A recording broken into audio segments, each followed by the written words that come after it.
পরের অঙ্কটি একটি সেটের যে কোনো উপাদান এ ও বি বিন্দুর সাথে সমকোণী ত্রিভুজ উৎপন্ন করে। এ বিন্দুর স্থানাঙ্ক a, b এবং বি বিন্দুর স্থানাঙ্ক 0, b হলে সঞ্চার পথের সমীকরণ নির্ণয় করো। ধরি সঞ্চার পথের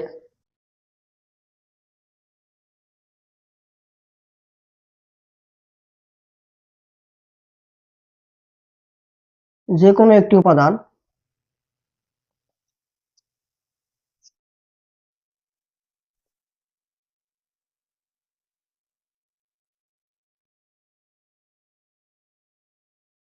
px, y। তো এই উপাদানটা এ এবং বি বিন্দুর সাথে সমকোণী ত্রিভুজ উৎপন্ন করে। ধরলাম যে এখানে আমাদের px, y বিন্দুটা, আর এখানে এ বিন্দু, আর এখানে ধরলাম যে বি বিন্দু। এ বিন্দুর স্থানাঙ্ক a, b আর বি বিন্দুর স্থানাঙ্ক 0, b। আমরা একটা কাল্পনিক অক্ষরেখায় বসালাম মনে করো। তো এখানে আমি যদি যোগ করে দিই, এটা বোঝার জন্য আর কি চিত্রটা, আমি এখানে কোঅর্ডিনেট সিস্টেম মানে ঠিকভাবে রাখি নাই, এমনি বোঝার জন্য চিত্র রাখছি। বি বিন্দু, তাহলে এই যে সমকোণী ত্রিভুজ উৎপন্ন করলো। তো আমাদের এই সঞ্চার পথের সমীকরণটা নির্ণয় করতে হবে। তো আমরা জানি সমকোণী ত্রিভুজের অতিভুজ স্কয়ার সমান লম্ব স্কয়ার প্লাস ভূমি স্কয়ার। তাহলে এখন আমরা পি স্কয়ার যদি বের করতে চাই, তাহলে কি হবে? ভুজদ্বয়ের বিয়োগফল whole square x minus a whole square plus y minus b whole square. তো এটাকে আমরা ক্যালকুলেশন করে রাখে দেই। a square minus 2ab plus b square plus a square minus 2ab plus b square. তারপরে pb স্কয়ার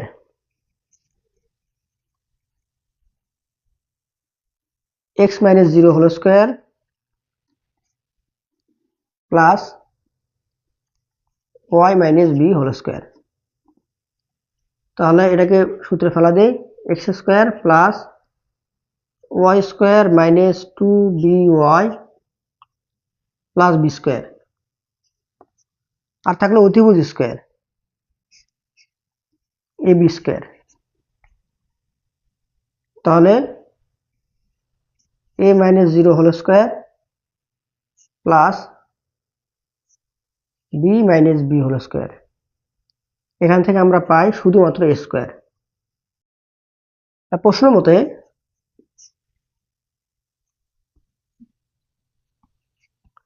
অতিভুজ square সমান লম্ব square a square plus pb square. তাহলে বা আমরা ওটাকে আগে লিখি, পি স্কয়ার প্লাস পিবি স্কয়ারটাকে আমরা এভাবে লিখি, তাহলে সুবিধা হবে।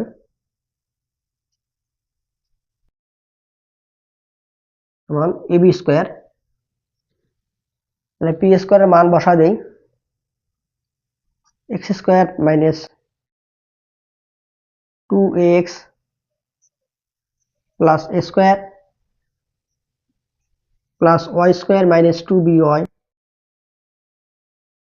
Plus b square plus PB square plus x square plus y square minus 2by plus b square. আর এবি স্কয়ারের যে মানটা আমরা এই পাশে পার করে দেই, তাহলে মাইনাস a স্কয়ার সমান 0। বা x কয়টা আছে? এখানে একটা, এখানে একটা, 2x স্কয়ার। y স্কয়ার কয়টা আছে? y স্কয়ার এখানে একটা, এখানে একটা, প্লাস 2y স্কয়ার। এবারে মাইনাস 2ax, এখানে একটা আর নাই, মাইনাস 2ax।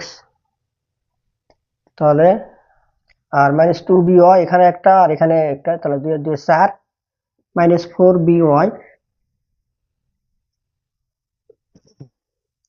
এবার a স্কয়ার এখানে একটা মাইনাস আর এখানে একটা প্লাস, আর প্লাস মাইনাসে কাটা যাবে, কাটা। বি স্কয়ার এখানে একটা প্লাস, এখানে একটা, দুটা, +2b² সমান 0। তো আমরা যদি সবগুলো থেকে 2 কমন নিতে পারবো, বা 2 কমন নেই, x² + y² - x - 2by + 2, তো কমন নিচ্ছি, তাহলে এখানে থাকবে শুধু b²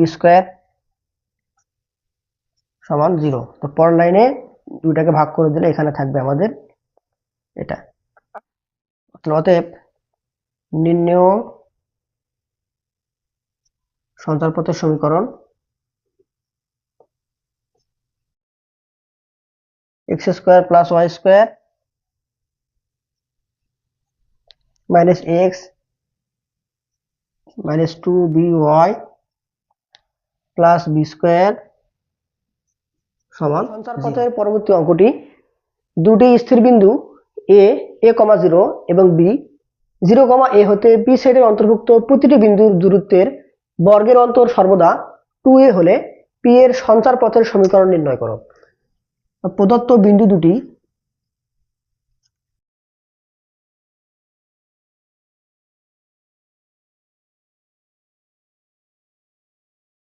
a, 0 এবং 0, a, ধরি সঞ্চারপথের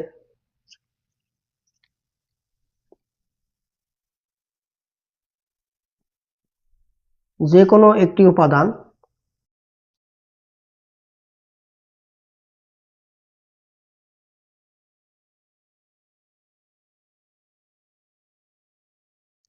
p x, y।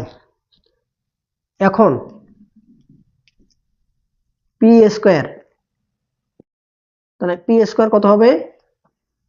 x - a² দূরত্ব প্লাস পুরী দেওয়ার বিয়োগফল whole square y - 0 whole square. pb² কত হবে? x - 0 whole square plus y - a² বর্গ বের করলাম। প্রশ্ন মতে বলছে যে বর্গের অন্তর, প্রশ্ন মতে এই p² - pb² এই বর্গের অন্তর কত? 2a। এখন কথা হলো যে কোনটা বড় কোনটা ছোট আমি জানি না, সেজন্য এখানে +-2a দিতে হবে। তাহলে p² এর মানটা এখানে বসা দেই, বা p², এটাকে ভেঙে ফেলি, a² - 2ax plus a² plus y² minus pb²।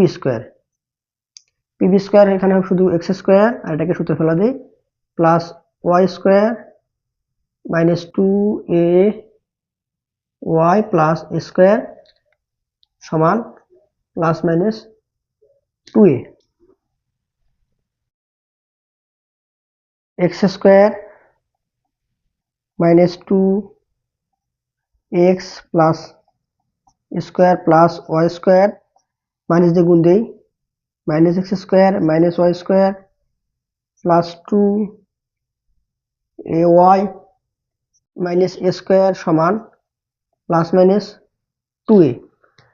বা এখানে x² আছে কয়টা, কাটাকাটি যাবে, এই মাইনাস প্লাস, আবার y² মাইনাস প্লাস আছে, কাটাকাটি যাবে, a² কাটা যাবে, a² কাটা যাবে, তাহলে এখানে থাকবে শুধু 2ax আর 2ay। তাহলে 2ay - 2ax সমান +-2a। আমি যদি এখান থেকে 2a কমন নেই, y - x +-2a, দুই পাশ থেকে 2a কাটা যাবে, থাকবে y - x সমান +-2a। বা ওয়াই সমান এক্স প্লাস মাইনাস 1, এটাই নির্ণেয় সঞ্চারপথের সমীকরণ।